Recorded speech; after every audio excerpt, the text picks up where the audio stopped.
I don't have a choice. There's always a choice, Zach. There's always a fucking choice.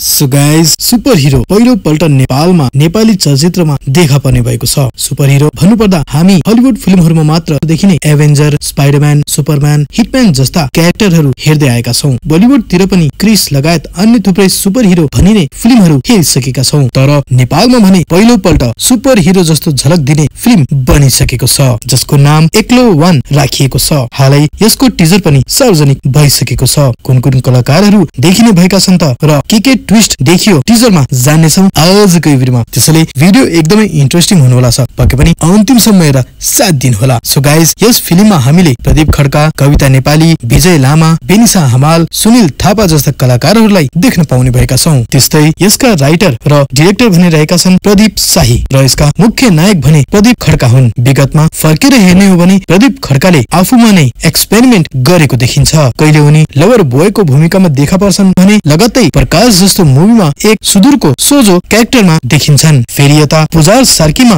मैतेको क्यारेक्टरमा पनि हामी प्रदीपलाई देख्न पाउँछौं, जसमा उनको अलग अलग रूप हामीले देख्न पाइरहेका हुन्छौं। यस्तै एक्लोमा पनि उनले निभाउने अवतार भने एकदमै भिन्न रहेको छ। हालै केही समय अगाडि मात्र माउन्ट एभरेस्ट आरोहण गरेकी कविता नेपालीले पनि यस मुभीमा डेब्यू गरेको देखिन्छ। यस मुभीमा उनको गेटअप एकदमै दमदार देखिएको छ। नेपालमा फिल्महरु बन्ने संख्या बढे तापनि फिल्ममा भने नयाँपन पनि देखिने भएको छ, जुन कुरा यस एक्लो 1 को टिजर हेर्दा हामीले अनुभव गर्न सक्छौं। अरु फिल्म भन्दा केही फरक मेकिङ भएको र दर्शकहरूले पक्कै पनि नयाँ टेस्ट पाउने देखिन्छ, जुन दर्शकहरूले आउँदै गरेको पुस 17 गते आफ्नो नजिकैको हलहरुमा हेर्न पाउने भएका छन्। टिजरमा VFX, BGM र कलाकारहरूको गेटअप पनि एकदमै दमदार देखिएको छ, जसले दर्शकहरूलाई हलसम्म तान्न मद्दत गर्नेछ। नेपाली सिनेमामा नयाँपन आएदेखि दर्शकहरू नेपाली फिल्म प्रति निकै आकर्षित भएको देखिन्छ। सो गाइज, तपाईहरुलाई एक्लो 1 को 1 मिनेट 9 सेकेन्डको टिजर कस्तो लाग्यो र यो मुभी तपाईहरु हलमा हेर्नको लागि कतिको एक्साइटेड हुनुहुन्छ, पक्कै पनि तल कमेन्ट बक्समा अवश्य पनि लेख्नु होला। र अहिले हाम्रो यो भिडियो तपाईहरु कुन ठाउँदेखि हेर्दै हुनुहुन्छ, पक्कै पनि तपाईको ठाउँको नाम पनि तल कमेन्ट बक्समा छ्यास्स मेन्सन गर्नु होला भन्दै आजको लागि गाइज यति नै। नेक्स्ट भिडियोमा फेरि पनि डेफिनेटली भेट्नु आशा गर्दै जय देश जय Nepal, take care and good bye. Nepali फिल्मलाई